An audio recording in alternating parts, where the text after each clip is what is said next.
the subject of carbohydrate scheduling. So I'm going to tell you a brief story, and then I'm going to sum it up. In 1984, a movie came out by the title of Gremlins. In the movie Gremlins, the main character was given a tiny little creature, fuzzy little adorable thing, named a mogwai. He was given the mogwai and told the mogwai is a huge and important responsibility. He said that the only rule, 2 rules. 1, do not get the mogwai wet. 2, do not ever, under any circumstances, feed the mogwai after midnight. The person that gave the main character the mogwai is like an old Asian man. So in the movie, I'm not going to ruin it for you, but you're like 25 years late to seeing it. Anyways, in the movie, the mogwai gets wet, and all of a sudden a bunch of other mogwais pop out. Okay, so that's how it reproduces. You get it wet, and a bunch of new mogwais come out. So there's like, instead of having one little one, he had like 5 of them. I'm going to link you to what they look like. They're adorable. Anyways, so instead of one, he had like 5. It's like, awesome, this is cool. They're all adorable, and they have their own little personalities, and blah, blah, blah. Well, these mogwai trick the main character into feeding them after midnight. And what happens? He comes home and they're like these weird little cabbage things. He's like, they're not mogwai anymore. They're these weird little pods. He's like, I'm scared. Are they going to die? Whatever. The only one that doesn't get fed is like his original mogwai that he got. Anyways, they turn into these little monsters called gremlins, and they terrorize the neighborhood. And everybody's like trapped indoors, and they're going crazy, and they're tearing up the town actually, and they're murdering people. They actually murder people, and they eat cats, and they're like scary looking. I'm going to link you to a mogwai and a gremlin just so you can kind of see the process here. Now the moral of the story is you're not a mogwai. Okay. That's pretty much it. If you eat carbs after 6 p.m., you're not going to cocoon and then turn into a gremlin or fat. You can have carbs provided you're under calories. Now, the reason people have developed this idea is twofold.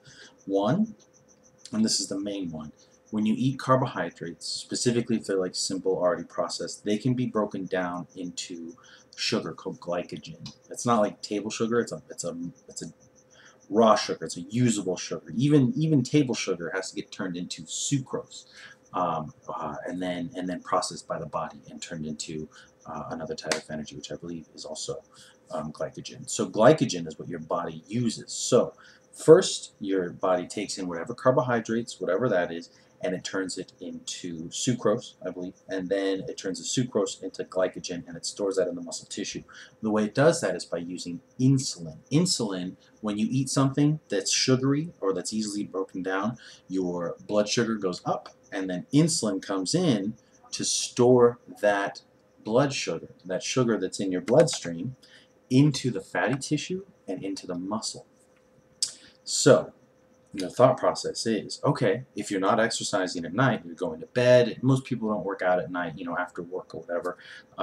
They don't exercise. I do, right? Okay, so, but most people don't. You've done all your activity, especially if it's a strenuous job or whatever. You've done all your activity. You're going to come home, you're going to eat, and you're going to go to bed. So they figure, okay, if you're not using that glycogen, that blood sugar, then what's gonna be done with that energy? It's gonna get stored as fat, and it's gonna get stored, some of it, to the muscle. So that's the thought process. Okay, so eating carbs after 6 p.m. will get you fat. Except they're missing the chain of events. They're missing the one thing that really matters when you make a rule like that, and that is evidence. There is no fundamental evidence provided a person is eating at a caloric level, whatever it's below or higher. There's no documented evidence that the percentage of body fat increases as they eat, if they eat carbohydrates after a certain time. Now here's the thing, when you're exercising, if you're lifting weights, if you're like me and you lift weights after you come home from work, you need carbohydrates. You want to take a certain amount of carbohydrates and a certain amount of protein, and you want to eat that post-workout. That causes the insulin spike, which then refeeds the muscles. There's a certain window of time. If you buy into it, it's a lot of people make this magical window after your workout, and I'll talk to you about the magical window later. But they make it like this magical window of like, if you don't eat after this amount of time, you've wasted the entire day and your workout is pointless. Not true.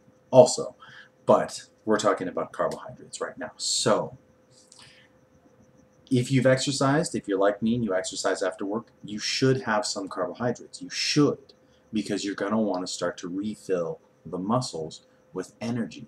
This is what carbohydrates are, energy, okay? Now, the other reason why people might have thought, okay, carbohydrates make you fat, and that is bloating. A lot of people eat bread. They eat starchy carbohydrates, okay? Now, these carbohydrates get into the system, they get into the stomach, they fill it with water, and they cause a water retention. I personally notice when I eat a lot of breads, and this depends on the person too, mind you. Certain body types, certain people, certain cultures, depending on where they're from, just the type of person they are, you know, blood type, body type, nationality, heritage, the type of carbohydrate. These all things will factor into it, okay? I mean, and try this out for yourself. But I find when I eat carbohydrates that are processed, you know, if I eat potatoes, sweet potatoes, no problem. But if I eat bread, if I eat rice, then I notice I will get bloated. I will bloat a bit. And so the next day I'll look puffier, even though I might not weigh more. I might even actually weigh a little more than I did the day before. But that's a matter of how your body processes carbohydrates. So these are the two reasons. So, can you eat carbs after 6 p.m.? Yes. Can you eat them after 4 p.m.? Yes. What types of carbs? Whatever type you'd like, as long as you're under the caloric restriction for dieting, remember. Now, if you're trying to bodybuild, if you're trying to gain mass, you should load up on carbs, especially post-workout. If you're just trying to diet and you're trying to exercise and you're just trying to maintain and you want to make sure you're hitting your carbohydrate numbers, which remember I told you how to design a diet, a certain amount of carbohydrates, so you want some of those to be post-workout. Save those for after the workout. They're going to really help. You know, a lot of people, sorry, as a bug, a lot of people talk about, you know, soreness and things like that. The soreness will be alleviated, not completely, but it helps to have some carbohydrates. You'll notice a noticeable, but not life-changing, but noticeable difference in the amount of soreness you'll feel. So you'll recover a bit faster.